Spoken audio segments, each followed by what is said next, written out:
தற்போதைய அண்மை செய்தியை பார்த்துக் கொண்டிருக்கிறோம். மக்களாட்சி மாண்பை மதிக்காத ஆளுநரின் அடாவடி என முதலமைச்சர் மு.க.ஸ்டாலின் எக்ஸ் பக்கத்தில் பதிவிட்டிருக்கிறார். உச்சநீதிமன்றத்தின் தீர்ப்பை அடுத்து தற்போது ஒரு பதிவை முதலமைச்சர் பதிவு செய்திருக்கிறார். கூடுதல் விவரங்களோடு இணைகிறார் சிறப்பு செய்தியாளர் அவினேஷ். விவரங்கள்.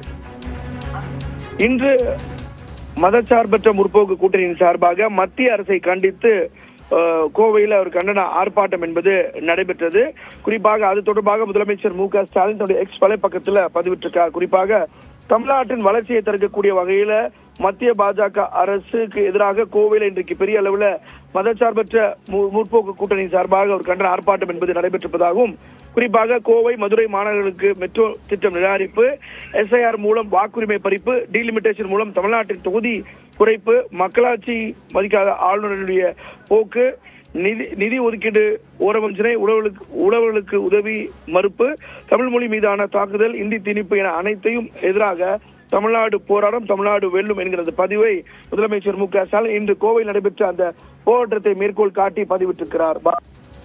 விவரங்களுக்கு நன்றி அவினேஷ்.